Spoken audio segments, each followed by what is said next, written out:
Hello everyone, good morning to all of you.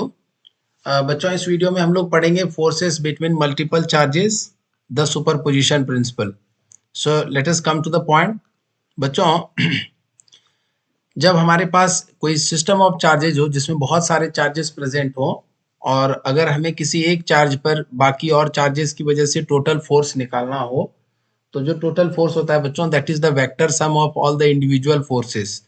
So this is called the principle of superposition. So let us read the point. The principle of superposition states that when a number of charges are interacting, the total force on a given charge is the vector sum of the forces exerted on it due to all other charges, and the force between the two charges is not affected by the presence of other charges. ठीक है बच्चों, जैसे कि इस बात को अच्छे से समझने के लिए बच्चों आपको वापस यहाँ पर आना पड़ेगा। एक सिस्टम कंसीडर करिए। Consider n point charges Q1, Q2, Q3, Q4, Qn। एक सिस्टम है बच्चों जिसमें ये सारे चार्जेस प्रेजेंट हैं, n नंबर ऑफ चार्ज और पॉइंट चार्ज हैं। और where are they placed? They are placed in vacuum at points whose position vectors with respect to origin O are r1 vector, r2 vector, r3 vector, r4 vector and so on rn vector.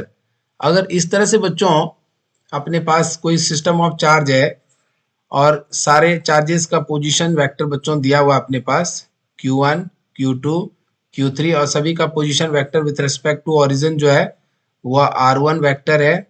इसका position vector origin से बच्चों this is r2 vector है और इसका origin से position vector जो है this is r3 vector है। r1, r2, r3 and likewise up to rn, nth charge के लिए Qn के लिए rn पोजीशन वेक्टर है। So according to the principle of superposition, the total force on charge Q1, तो Q1 पर जो total force होगा बच्चों, that force will be given bye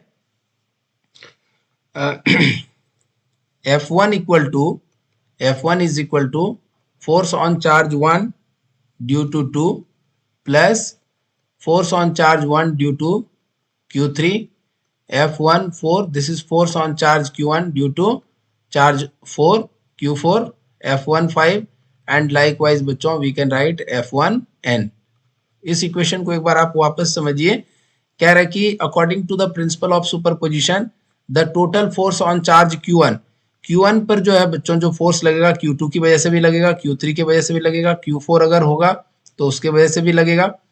जो फोर्सेस होंगे बच्चों वह फोर्स कैसा होगा? अगर सारे चार्ज सेम नेचर का है, पॉजिटिव नेचर का है, तो सारे चार्जेस जो है बच्चों इस पर फोर्स लगाएगा और Q2 इस पर जो लगाएगा उसको हम लोग बोल रहे हैं F12, force on 1 due to 2, और F13 क्या रिप्रेजेंट करता है बच्चों? Force on charge Q1 due to charge Q3। यहाँ पर लिख सकते हैं बच्चों F12 क्या रिप्रेजेंट कर रहा है? Where F12, F13, F14 and so on F1n is representing are the forces exerted by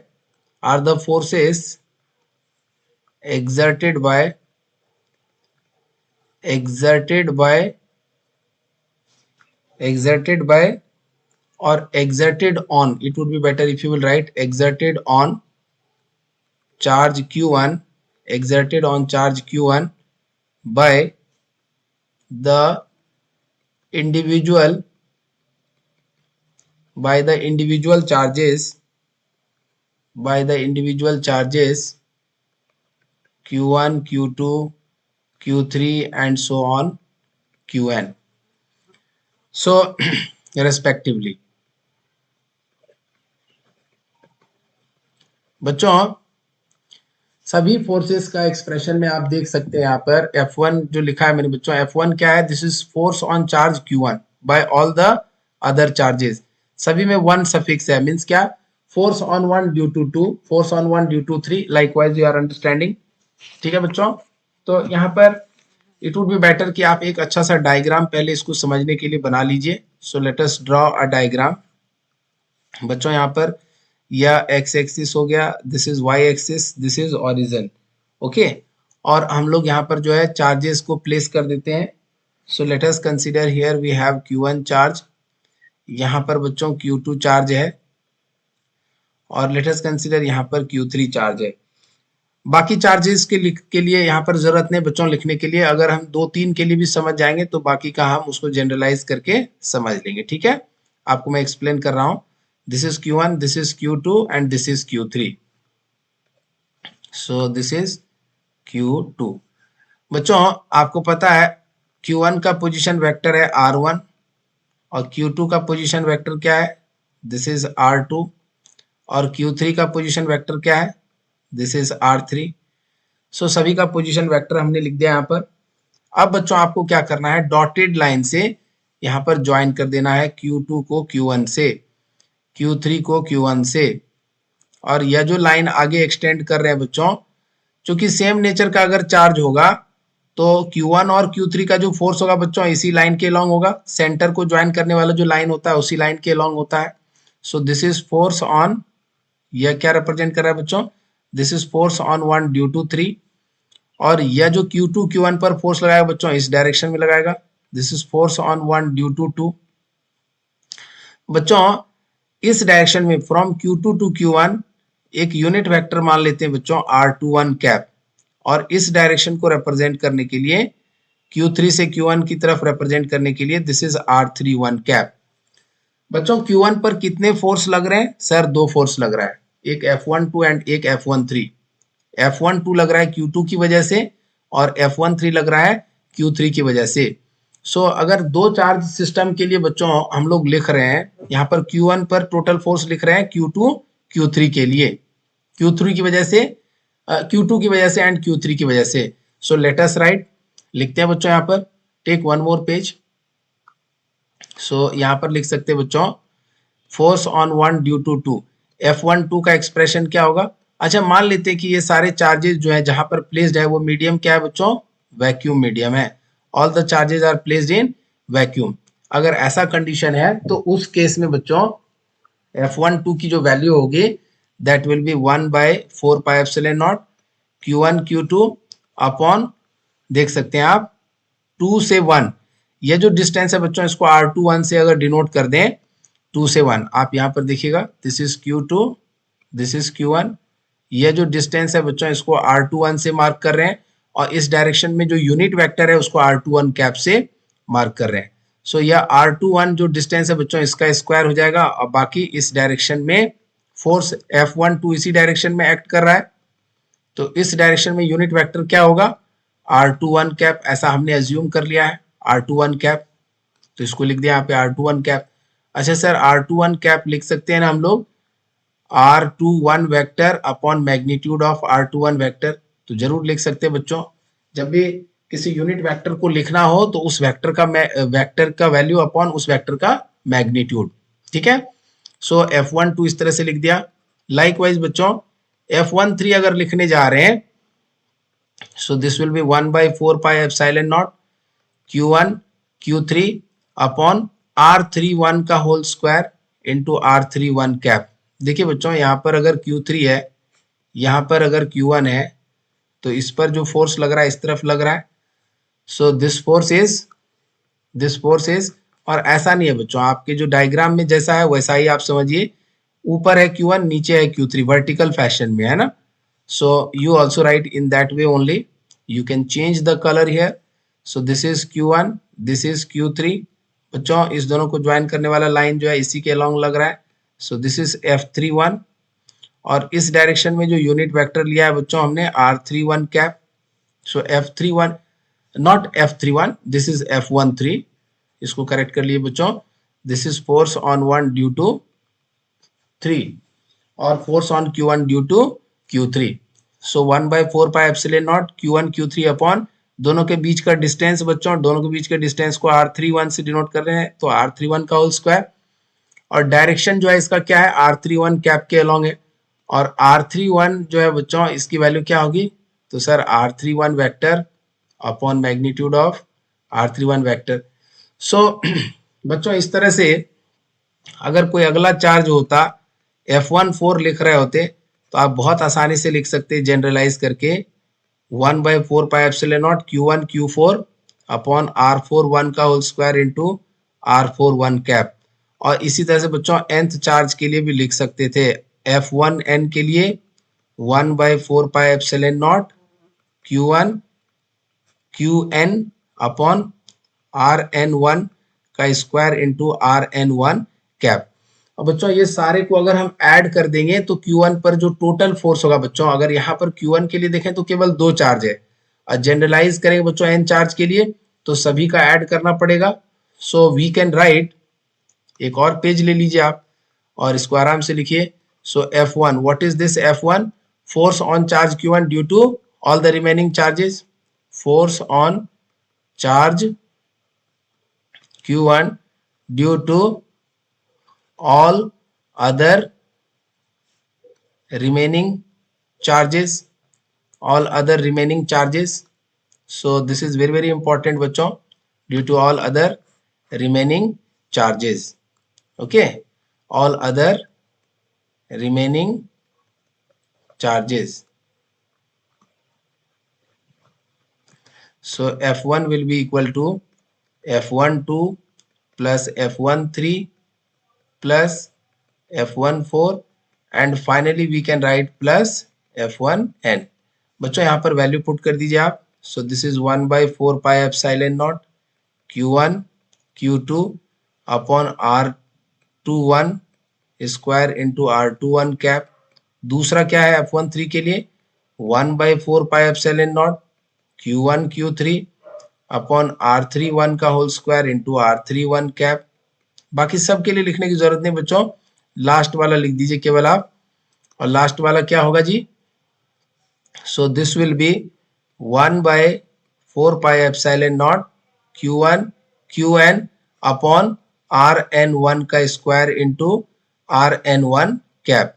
बच्चों यहाँ पर अगर कॉमन निकालें बच्चों तो यहाँ पर 1/4 पाई एप्सिलॉन नॉट और ये Q1 भी कॉमन आ जाएगा और यहाँ पर क्या बच जाएगा आपके पास Q2 अपॉन R21 का whole square R21 cap plus Q3 upon R31 का whole square into R31 cap plus so on. और यहाँ पर लास्ट टर्म बच जाएगा बच्चों Qn अपॉन लास्ट टर्म बच जाएगा, this is Qn upon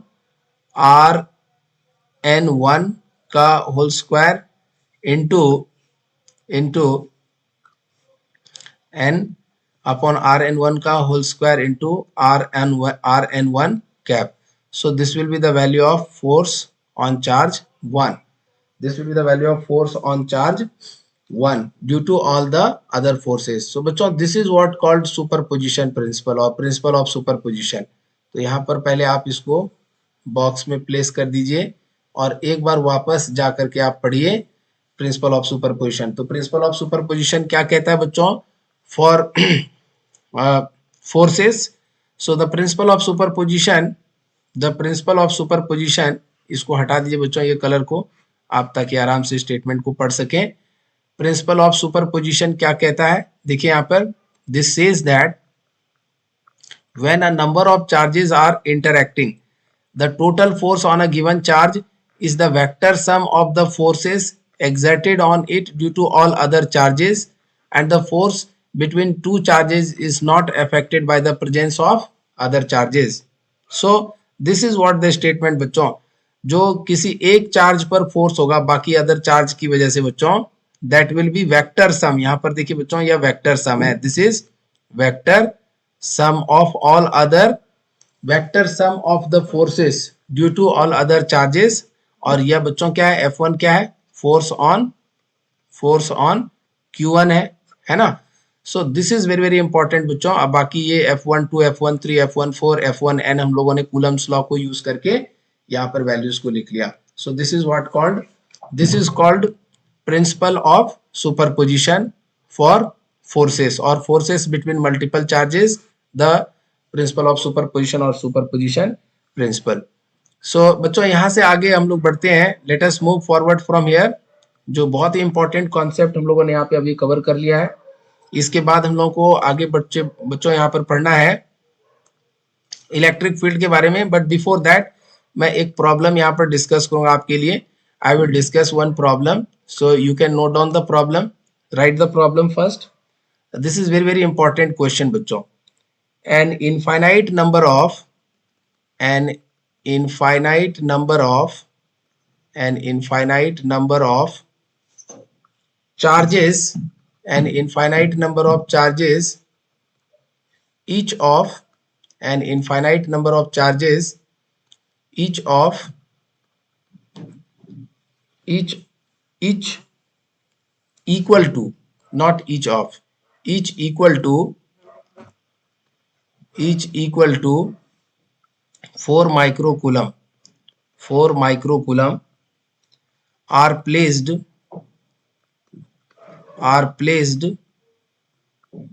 along x-axis, placed along x-axis, okay, and at a distance of x equal to 1 meter, x equal to 2 meter, x equal to 3 meter, x equal to 4 meter, and x equal to 8 meter. इस तरह से बच्चों and so on इस तरह से रखा हुआ है.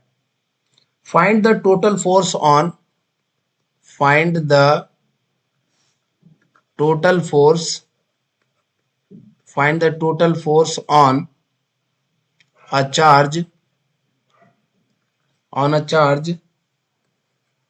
of 1 coulomb placed at the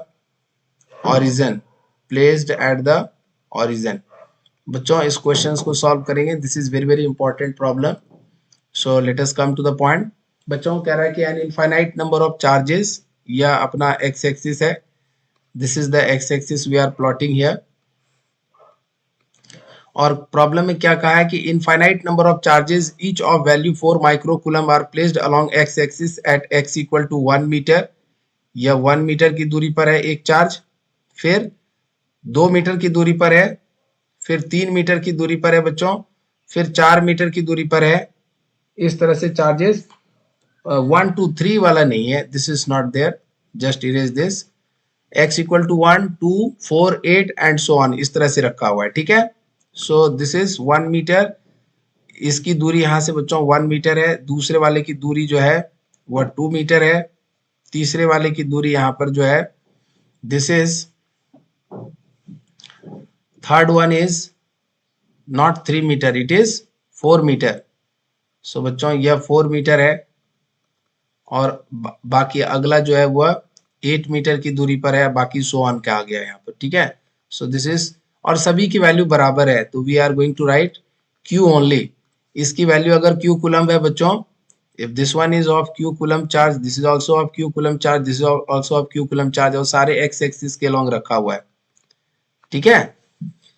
and so on इस तरह से और भी बाकी चार्जेस रखे हुए हैं. आपको कहा गया है कि find the total force on a charge of 1 coulomb placed at the origin. एक चार्ज है बच्चों जिसकी वैल्यू 1 कूलम है, Q नॉट मान लीजिए इसकी वैल्यू 1 कूलम जो यहाँ पर रखा हुआ है. इस पर आपको टोटल फोर्स निकालना है due to this charge and all the infinite number of charges.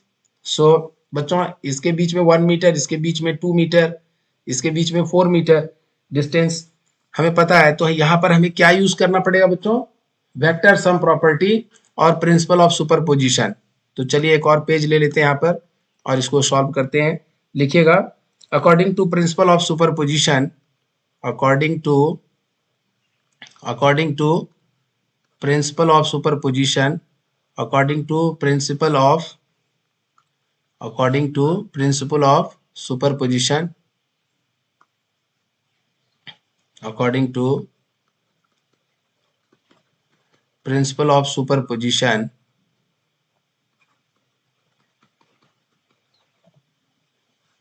the total force acting on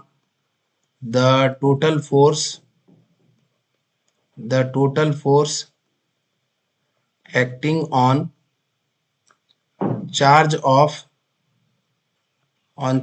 of 1 coulomb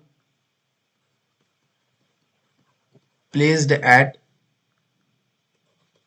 the origin is f is equal to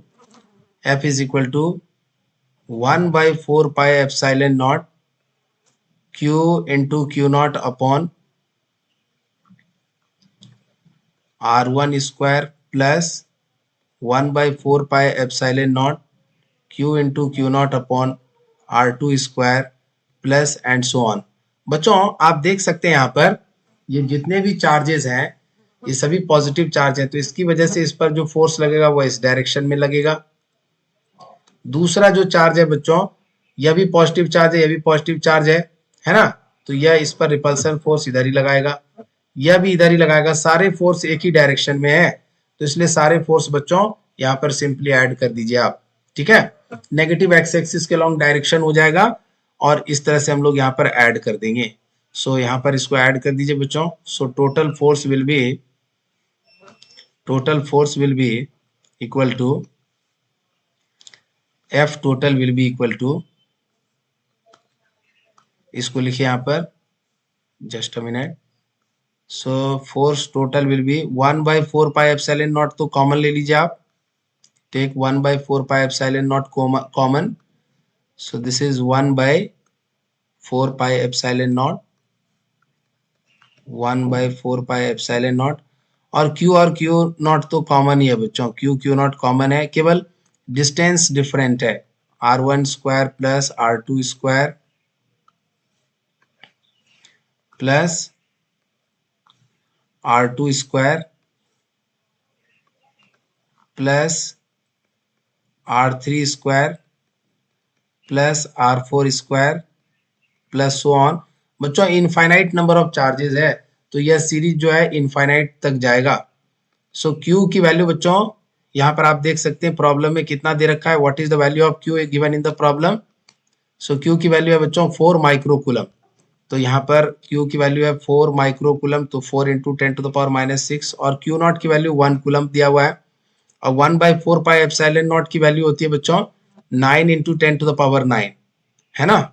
so this is 9 into 10 to the power 9, और यहाँ पर R1 की value कितनी है बच्चों, पहला charge 1 metre की दूरी पर है, दूसरा 2 मीटर की, तीसरा 4 मीटर की, और फिर अगला 8 मीटर की, और इस तरह से बच्चों यह सीरीज इनफाइनाइट सीरीज है। तो अगर हम इसको सॉल्व कर दे बच्चों, सो दिस इज 9 4 जा 36, this is 10 to the power 3, so this is 1 plus 1 by 4 plus 1 by 16 plus 1 by 64 and plus so on up to infinite. बच्चों यह इनफाइनाइट जीपी है, यहाँ पर देखिए यह जीपी सीरीज है, यह जो सीरीज है बच्चों ज्योमेट्रिक प्रोग्रेशन में है, जीपी सीरीज मैथमेटिक्स में पढ़ा होगा आपने ज्योमेट्रिक प्रोग्रेशन बच्चों। सो कॉमन रेशियो जो है दो सक्सेसिव टर्म्स का कॉमन रेशियो, जैसे 1/4/1, तो ये 1/4 है, उसके बाद अगला टर्म 1/16 है, उसको 1/4 से डिवाइड करेंगे, तो this is 1/16 into 4/1, so this is again 1/4। So common ratio same है बच्चों सक्सेसिव टर्म्स का, तो इसलिए यह जो सीरीज है यह जीपी में है। और इनफाइनाइट जीपी सीरीज का जो सम होता है बच्चों, आप यहाँ पर न्यू स्लाइड ले लीजिए। सो एस इनफाइनाइट और इनफाइनाइट जीपी का जो सम होता है बच्चों, that is given by S infinite is equal to a by 1 minus r, where a is the first term। a क्या होता है बच्चों, a is the first term of the gp, first term of geometric progression, and r is the common ratio। Common ratio, यह जो value निकाला बच्चों common ratio, वह यहाँ पर क्या है, दैट इज 1/4, दो सक्सेसिव टर्म्स का रेशियो, है ना। सो 1/4 और पहला टर्म है 1, सो दिस इज 1 माइनस 1/4, इसको सिंप्लीफाई किया तो यहाँ पर हो जाएगा 4 माइनस 1/4, यह ऊपर चला जाएगा बच्चों, सो 4 माइनस 1 3, सो एस इनफाइनाइट जो होगा बच्चों दिस इज 4/3। सो यह जो सम आया बच्चों this is 4/3 into this term, तो इसको यहाँ पर लिखिए। So finally you can write F equal to 36 into 10 to the power कितना था बच्चों, 10 टू द पावर 3 इंटू 4/3, 4/3। सो ये 3 से 3 1 जा 3 2 जा और 12 4 जा 48, 48 into 10 to the power 3, 48 into 10 to the power 3। अगर आप चाहें तो इसको लिख सकते हैं बच्चों 4.8 into 10 to the power 4 newton. So total force जो लगेगा बच्चों 1 कूलम चार्ज पर, जो कि ओरिजिन पर रखा हुआ है, that will be 4.8 into 10 to the power 4 newton. So this is how we are doing this problem बच्चों। So this is the total force acting on 1 coulomb charge. So बच्चों इस वीडियो में इतना ही, मिलते हैं अगली वीडियो में। Thank you.